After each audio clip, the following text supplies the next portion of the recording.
Pois é.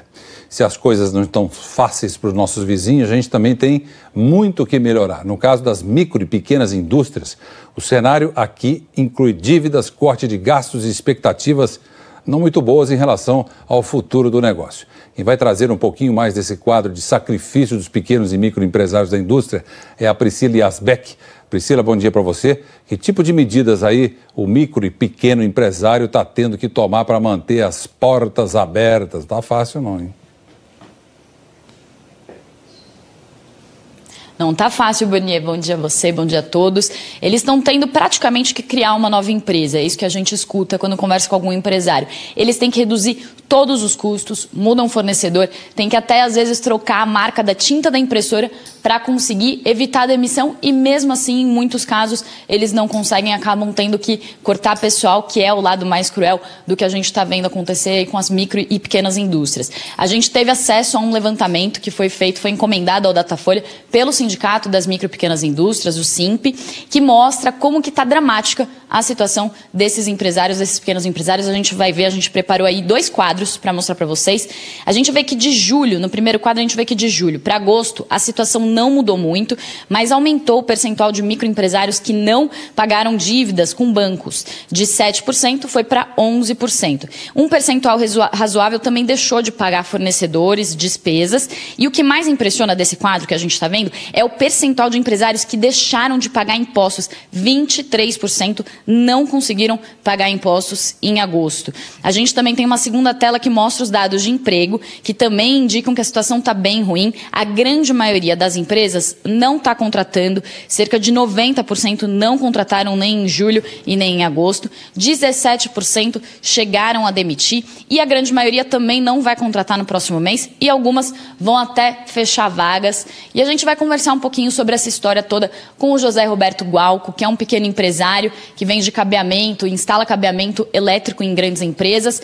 José Roberto, a gente viu então que muitas empresas não estão conseguindo pagar as dívidas e outras estão até tendo que demitir ou então não estão contratando. Como que está a situação aqui na sua empresa? Bom dia, assinantes. A situação da empresa, ela não está realmente como nós desejávamos, tanto para o ano que se passou como para esse ano. Estamos conseguindo pagar nossas dívidas, salários, e eu me incluo nesses 23% que você comentou, né? Estamos deixando alguns impostos federais na expectativa de uma melhora. Eu considero até que a empresa é privilegiada em poder pagar todos os fornecedores, salários, outros impostos e despesas fixas. Tá, e o senhor teve que demitir, né? Tivemos que demitir por volta de 22% do ano passado para esse ano. Tá certo. Muito obrigada. Espero que as coisas melhorem aqui na sua empresa e como um todo na economia. E Burnier, ele estava contando para a gente que todo fim de ano ele compra material escolar para todos os funcionários, só que também fazia uma festa de fim de ano num sítio. E esse ano, por exemplo, não vai conseguir fazer. Então, esse tipo de corte aí de despesa e principalmente esse tipo de benefício, né, que alguns empresários conseguiam conceder aos funcionários, não estão conseguindo mais. É uma luta, viu, Priscila? A gente vê aí, é uma luta desses pequenos e microempresários, é difícil mesmo, a situação está difícil. A economia não anda e aí os pequenos sofrem mais. Obrigado, viu, Priscila? A gente conversa sobre esse assunto com o Álvaro Bandeira, economista-chefe do Modal Mais, que mais uma vez está com a gente aqui. Tudo bem, Álvaro? Tudo bem, obrigado. Bom, a gente está vendo aí, né, a Júlia está aqui comigo, me ajuda nessa entrevista aqui. O Álvaro, a gente vê a dificuldade do micro e médio empresário, pequeno empresário, perdão, é enorme, né? Porque quando a economia não vai bem, quer dizer, os pequenos são os primeiros que sofrem. Ah, com certeza. E você tem outros problemas. Quer dizer, você vem de um processo recessivo muito grande nos últimos anos, cresceu pouco ano passado, vai crescer muito pouco esse ano de 2018, e o problema do nível de endividamento para seguir no negócio. Taxa de juros ficando um pouco mais baixas, isso estimulou a contratação de dívida junto ao sistema bancário, e agora a situação não melhorou e essas pessoas têm que pagar aos bancos, pagar os impostos, pagar todos os tributos, e isso certamente complica, e a gente tem que lembrar que são os maiores empregadores no conjunto do Brasil. Então, daí os 13 milhões de desempregados que o Brasil tem e que aparentemente vai continuar por aí mesmo. Agora, parece um pouco contraditório se a gente pegar os empresários no geral, que houve um crescimento ainda que é pequeno, mas um crescimento na formação bruta de capital fixo, que é o investimento em modernização, né, do parque, quer dizer, os empresários pensando ali numa possibilidade de crescimento de vendas, pelo menos no médio prazo, já que estão investindo. O que esse dado significa? Mas houve no curto prazo, quer dizer, a formação bruta de capital ela serve para a gente melhorar o futuro, quer dizer, quanto maior a formação bruta de capital, melhor aparenta ser o horizonte, aparenta ser a perspectiva futura. A gente teve uma queda significativa da formação bruta de capital do Brasil, a gente tem uma queda significativa do volume de investimentos em relação ao PIB, poupança e investimento em relação ao PIB, e isso certamente acaba detonando nos próximos anos, nos próximos trimestres. Além disso, as empresas mais ágeis conseguiram domar um pouco o nível de endividamento delas, mas a grande maioria ainda continua bastante endividada e muitas delas em moeda forte, o que faz com que a alta do dólar ainda prejudique mais ainda. Só dá uma curiosidade, o volume de dívida de pessoas físicas e corporativas no mundo atinge 247 trilhões de dólares. Nossa Senhora. Segundo o levantamento do Instituto Internacional de Finanças. Então você veja que o problema não é nem só nosso de endividamento, o problema é do mundo inteiro e os bancos centrais vão ter que tomar muito cuidado com essa elevação de taxa de juros. Os Estados Unidos hoje tem uma decisão a ser tomada, outros bancos centrais também têm e certamente isso é um problema para frente. Outro assunto que eu queria discutir com você aqui, Álvaro, é o seguinte: começa a valer hoje a possibilidade de usar o FGTS como garantia para o crédito consignado. O Ministério do Trabalho estima que mais ou menos 37 milhões o número de trabalhadores que vão poder usar essa nova modalidade. Em terra de endividados, quem consegue um empréstimo consignado diz que está no lucro. Tenho consignado. Você acha que valeu a pena? Valeu a pena. Pelos juros mais baixos, vale a pena. Por isso, uma nova modalidade de empréstimo consignado serviria para colocar mais dinheiro na economia. Mas, de cara, o desemprego alto tira milhões de brasileiros do jogo. Juros, dívidas. A senhora tem? Dívida todo mundo tem, né? Eu fiquei o meu no cartão, porque eu fiquei desempregada, né? Mesmo assim, o governo diz que são quase 37 milhões de brasileiros em condições de pegar um empréstimo garantido pelo FGTS. O tomador dá como garantia 10% do seu saldo na conta do FGTS. Se ele for demitido sem justa causa, paga ao banco 40% que receberá da empresa. O Ministério do Trabalho anunciou que a nova linha de financiamento será oferecida primeiro pela Caixa Econômica Federal, com juros de até 13,5% ao mês. O banco diz que as condições dessa linha de crédito serão divulgadas oportunamente e que uma reunião que vai definir as operações está marcada para esta quarta-feira. O Ministério do Trabalho e Emprego diz que o percentual chega a ser metade de outros tipos de empréstimo disponíveis no mercado. Mas os economistas estranharam.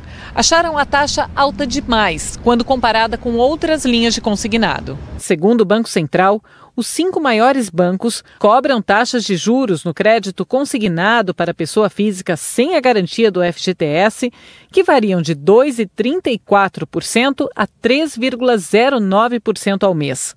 Por isso, tem que pensar bem se vale mesmo fazer a dívida. Quem está numa situação, está utilizando um cheque especial e não consegue, por exemplo, sair dessa modalidade, e mesmo ele não sendo barato, é mais vantajoso. Agora, aqueles que estão pensando em consumir, fazer um gasto usando esse consignado, eu sugeriria pensar 2 vezes antes de fazer uma outra dívida. O Andrew, que é nosso colaborador aqui, também falou uma coisa importante, né, Álvaro? O governo fala que esses juros do crédito consignado são 50% do que é praticado pelo mercado. É isso mesmo? Pode até ser. O Fundo de Garantia remunera mal os seus cotistas do Fundo de Garantia. 3,5% é mais ou menos uma taxa. O governo, para sua dívida, paga quase 11%. Né? A dívida do governo custa para ele, média, quase 11%, 10,70%. Você tem algumas linhas de crédito que são até mais baratas do que esses 3,5% que ele está propondo. Mas eu acho que o problema não é nem tão esse. O problema é que o Fundo de Garantia virou a tábua de salvação para tudo que acontece nesse país. Já se liberou o Fundo de Garantia para melhorar consumo e serviços, já se liberou PIS/PASEP, agora bota Fundo de Garantia como garantia de crédito consignado. E, na verdade, o Fundo de Garantia é recurso meu, é recurso seu, é recurso do trabalhador brasileiro, que precisa ser bem aplicado e que precisa ser melhor remunerado. E, aliás, isso é proposta de alguns candidatos a presidente, remunerar melhor os recursos do Fundo de Garantia, ou até dá para você gerir. O que a gente precisa é botar o Brasil no trilho e não fazer paliativos. Isso acontece de forma episódica, você tem um aumento de consumo, um aumento da prestação de serviço, mas não melhora o emprego, não melhora a produção, não melhora o investimento, porque é absolutamente episódico. E falando dessa questão do consumo especificamente, além de tudo isso, não é um bom momento também para as pessoas se endividarem, né? Com certeza, a taxa de juros vai começar a subir no mundo inteiro e aqui não é diferente. Por causa do cenário eleitoral, além do externo, a questão interna nossa, e a própria inflação. E inflação que está subindo, o dólar forçando a inflação. A sorte da inflação é que a economia está muito desacelerada e você não consegue transmitir isso para o preço final do produto ou do serviço prestado. Mas, agora, Álvaro, você falou que hoje os Estados Unidos, o Federal Reserve deve decidir sobre taxa de juros? Sim. Ele hoje tem uma reunião, essa decisão sai por volta de 3h30, 4 horas da tarde, com a entrevista do presidente do deve subir FED, juros. E a estimativa é que ele suba juros em 0,25 e ainda faça possivelmente mais uma na reunião de dezembro. Por quê? Porque a economia americana, ao contrário da nossa, está bombando, eles estão com medo de inflação. A inflação começando a subir. A inflação começando a subir, eles vão subir juros. O que acontece com isso? Explicar para você que está em casa. Acontece o seguinte, que investir nos títulos públicos americanos é o investimento mais seguro do mundo, né? Então, o que os investidores fazem? Eles tiram dos emergentes como o Brasil, que a economia não está muito boa, e vai para o porto seguro dos Estados Unidos, porque eles aumentaram 0,25. Você vai falar, mas 0,25? Mas é 0,25 em cima de bilhões e tal, que essa turma toda opera com muito dinheiro, e é um investimento seguro. Aqui ele corre riscos, lá ele não corre risco nenhum. Não é isso? E você compra títulos de 10 anos, de 30 anos, quando você bota 0,25 aqui para um título de 10 anos ou de 30 anos, a diferença passa a ser significativa nos recursos. E aí desequilibra a nossa Bolsa de Valores. Desequilibra todo mundo. Todo mundo, né? Até porque outros bancos centrais já começam a normalizar a sua política monetária, né? Agora, Álvaro, ontem o presidente Michel Temer falou sobre uma tentativa de se até suspender a intervenção no Rio para tentar votar a reforma da Previdência. A gente está falando de vários indicadores ruins para o Brasil, como o aumento da taxa de juros nos Estados Unidos. Isso seria uma coisa positiva? Você avalia se conseguisse votar para terminar o ano com a economia um pouco mais, com a perspectiva um pouco mais positiva? Eu acho que qualquer coisa que se pense em termos de reforma da Previdência, em termos de reforma fiscal e reforma tributária nesse país, e qualquer coisa que se consiga nessa direção, ainda que não seja a reforma da Previdência dos meus sonhos ou dos seus sonhos, é sempre muito positivo. A gente começa a tentar botar a economia no trilho. Não vamos conseguir fazer uma reforma da Previdência que modifique muito esse quadro no curto prazo, mas ela pode ser feita em fatias, em etapas, e se o presidente Temer conseguir votar isso daqui para o final do ano, com o aval do candidato que ganhar as eleições, eu acho que seria bastante importante, e para o investidor externo melhoraria muito, quer dizer, tira um pouco essa possibilidade do dinheiro migrar. Álvaro, muito obrigado pela sua presença mais uma vez. Eu que agradeço. Virá sempre que quiser. Obrigado, querido. Obrigado, Júlia.